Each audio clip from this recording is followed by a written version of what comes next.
todo hijo de negra, esclava, nacía esclavo. De manera de que no solamente la explotaron y tenía que trabajar en minas y tenía que trabajar con machete y qué sé yo en las plantaciones, y no solamente porque una excepción fue que fuera servicio doméstico. Todo el mundo piensa, cuando piensa en las negras africanas explotadas, piensa en la negra matea con el trapo en la cabeza, vestida con las faldas de la excepcional.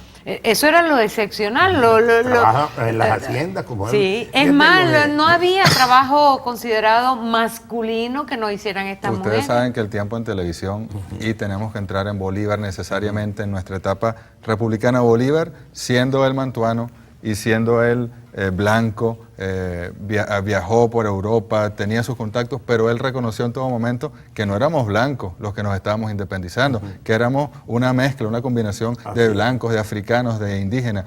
Bolívar tenía una gran carga, si no socialista, presocialista, y Simón Rodríguez, que le acompañó en el pensamiento. Arístides. Sí, pienso que yo, el pensamiento de Bolívar lo moldeó básicamente Simón Rodríguez, no solo con sus enseñanzas, sino con su compañía, porque aparte de haber sido su maestro, su tutor, cuando lo acompañó en esos viajes, sobre todo los viajes que hizo Bolívar después de 1800, después de la muerte de María Teresa, que fue a Europa ya siendo un hombre maduro de 20, 21 años, en esos viajes Rodríguez le enseñó mucho, sobre todo de la vida política, lo puso en contacto con los movimientos filosóficos, con la teoría política que se estaban planteando en esa Europa, que acuérdate, es la Europa post-revolución francesa. Se están creando las repúblicas, está apareciendo la idea de la modernidad, todo eso es lo que nutre a Bolívar, y cuando Bolívar regresa realmente en 1807, ya Bolívar tiene la decisión tomada de que él no va a ser el alcalde de Yare, como dijo alguna vez, sino que él va a conducir un proceso de revolución. Pero yo quiero aprovechar esta circunstancia para decir, fíjate, esa es la diferencia de lo que está ocurriendo en América. Nosotros, a comienzos del siglo XIX, los venezolanos, con Simón Bolívar a la cabeza, a comienzos del siglo XIX, comenzaron un proceso revolucionario que afectó a toda la América. Pueden decir lo que quieran, los mexicanos, los chilenos, los argentinos, pero la revolución empezó en Caracas. Y es más, la revolución no solo empezó en Caracas, sino que desde Caracas ocupó a otros países, pero para darles libertad. No como hacen los Estados Unidos hoy, que ocupan países para oprimirlos. Bolívar les dio la libertad. Ese modelo, fíjate, nos garantizó a la América una victoria importante, que fue la construcción de la República, ¿verdad? A comienzos del siglo XIX. Ese fue un momento de victoria, unos años de victoria, unas 2 décadas de victoria para nosotros. Pero después entramos en un periodo de derrota. Nos derrotaron las oligarquías militares, oligarquías terratenientes, ¿verdad? Y las oligarquías comerciales que estaban apareciendo, porque ya el capitalismo comercial del siglo XVI se había transformado en capitalismo de libre competencia en el siglo XVIII y siglo XIX. Entonces era un capitalismo de mercado, ¿verdad? De necesidad de materias primas que las sacaban de estos continentes y desarrollaban su industria. Y entonces esos productos elaborados los invadían con esos productos estos continentes, y entonces ese capitalismo se sigue desarrollando. Pero fíjate que eso no ocurrió en África, por ejemplo. En África, a comienzos del siglo XIX, no hubo un movimiento de emancipación en ninguna parte. En Venezuela lo hubo, y no solamente lo hubo, sino que se expandió por todo el continente. Y ahora está ocurriendo una cosa importante también. Ahora de nuevo está comenzando el siglo XXI, como antes fue el comienzo del siglo XIX. Está comenzando el siglo XXI y hay de nuevo una expansión revolucionaria en América. Claro, yo no puedo decir que empezó en Venezuela, empezó en Cuba, pero Cuba se mantuvo medio siglo sola. Sí. Cuando apareció Venezuela, ¿verdad? Y reapareció el sandinismo, es cuando se empieza a nuclear un nuevo movimiento revolucionario en América, que yo creo que los venezolanos y los latinoamericanos de estos años no podemos dejar pasar. Es nuestro compromiso, ahora sí, garantizar la emancipación. Mira, yo quisiera decir una cosita en relación a la relación del Libertador con Simón Rodríguez, sí. Y es que indudablemente fue su mentor por muchos años, pero no solamente le permitió conocer la realidad no solamente venezolana, sino europea, pero también estimuló una cosa que yo considero maravillosa del Libertador, y es su enorme sensibilidad social. Fíjate que yo creo que el mayor logro del Libertador, la gran maravilla de ese personaje, no es solamente las batallas, que nadie puede disminuir su importancia, sino el haber amado a la gente.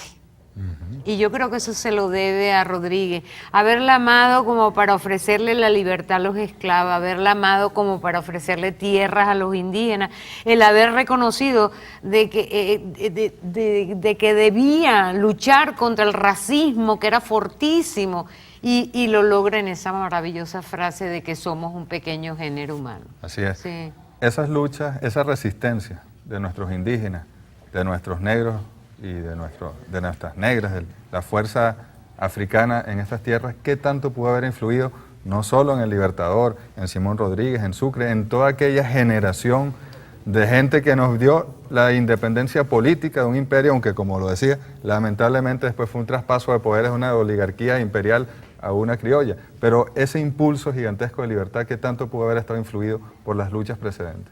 Bueno, muchísimo, porque yo creo que quizás sin querer ser etnicista ni nada, pero yo creo que en el siglo XIX la sociedad venezolana y hoy todavía, era muy singular. Precisamente por todo ese proceso social que ocurrió, no solamente el mestizaje, sino esa creación de una sociedad diversa, múltiple, y aparte de todo, armada de una agudeza mental, incluso uno lo ve en la gente más simple, la gente más que uno considera, digamos, menos educada. Esa gente se transformó de ser simplemente un peón en un soldado con una capacidad y una resistencia extraordinaria, o un dueño de acto en generales que finalmente igualaron a los generales más connotados, por ejemplo, de Europa. Entonces, yo creo que hay un elemento importante en eso, que habría que estudiarlo también. O sea, cómo este núcleo importante es lo que va creando y dándole fuerza a este proceso que finalmente desemboca en... Fíjate que siempre las oligarquías tratan de borrar la diversidad, tratan de penalizar la diversidad, y la oponen y dicen, hay que hacer a todo el mundo homogéneo, porque si no, no se logra la unidad, como que si fuera equivalente oponer diversidad a unidad. La unidad se logra con la diversidad, respetándola, solamente. Y hoy tenemos identidad con diversidad. Mira, pero me quería referir precisamente a parte de la gestión de Bolívar. Fíjate, Bolívar libera a sus esclavos en primer lugar en 1814. En 1816 decreta la libertad de los esclavos en el Carúpano. Y como es natural, como he dicho yo muchas veces, nosotros tenemos triunfo, pero siempre tenemos un enemigo. Y a veces ese enemigo nos derrota. Por ejemplo, yo digo que los enemigos, la oligarquía, que estaban presentes en el comando revolucionario de 1810, esas oligarquías son las que no permiten que se decrete la libertad de los esclavos durante la vida de Bolívar. A lo más que se llegó fue a la ley de manumisión, es decir, que los esclavos, mientras eran esclavos, continuaban así, pero los hijos ya eran libres o los llamaban manumisos.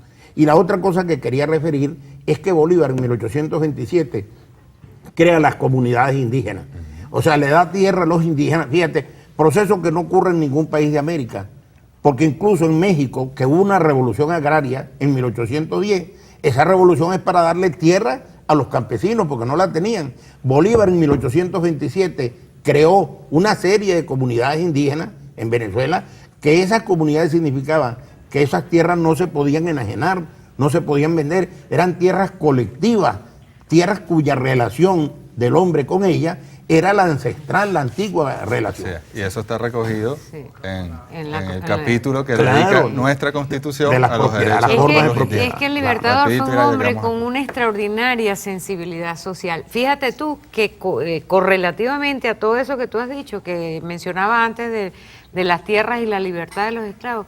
Bolívar es el único pensador de su época que hace un decreto en Lima para proteger, dice así, los huacos y sus pirámides, es decir, el patrimonio histórico de esos pueblos. Definitivamente un hombre adelantado Así a su época. Lamentablemente se nos acaba el tiempo para el debate. Les damos las gracias, Iraida, Arístides y Mario, profesores, camaradas que están no solo en estos programas de televisión, que han ido a las comunidades, a las distintas capitales del país con el sistema de formación socialista Simón Rodríguez, a hablar con los patrulleros, con el pueblo organizado, y que a través de este medio podemos también llegarle a personas que no necesariamente estén en el partido. Vamos a hacer un corte, al regreso hacemos la síntesis y siempre considerando que todo esto son insumos para el socialismo, insumos para el debate socialista.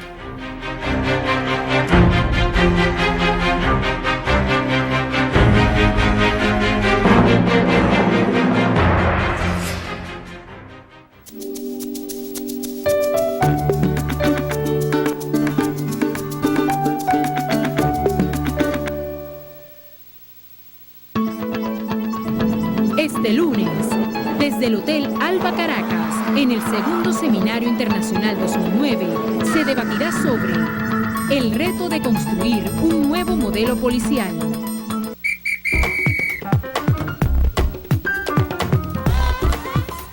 A pesar de los titulares,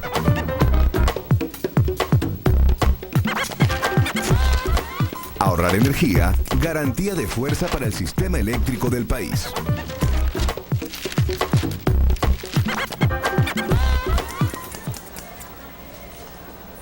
El gobierno bolivariano, en el marco del reimpulso revolucionario del sector salud, realizó una gran inversión en infraestructura y equipamiento en el Hospital Domingo Luciani. Se habilitaron quirófanos de la Misión Milagro, con salas de recuperación dotadas de equipos de alta tecnología. El área de estudio de enfermedades oncológicas se encuentra completamente operativa, al igual que el ala de pediatría con unidades de cuidados intensivos neonatales y la sala de cardiología infantil en pleno funcionamiento. Gracias a estas remodelaciones en el Hospital Domingo Luciani, durante el año 2009, se han realizado más de 2.000 intervenciones en diferentes patologías y más de 1.500 operaciones a través de jornadas médico-asistenciales. El gobierno bolivariano garantiza salud para todos los venezolanos.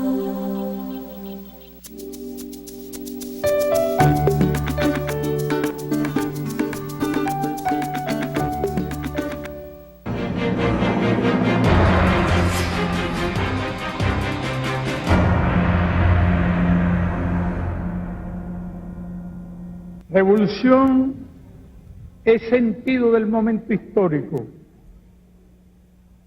es cambiar todo lo que debe ser cambiado, es igualdad y libertad plenas, es ser tratado y tratar a los demás como seres humanos, es emanciparnos por nosotros mismos y con nuestros propios esfuerzos, es desafiar poderosas fuerzas dominantes dentro y fuera del ámbito social y nacional.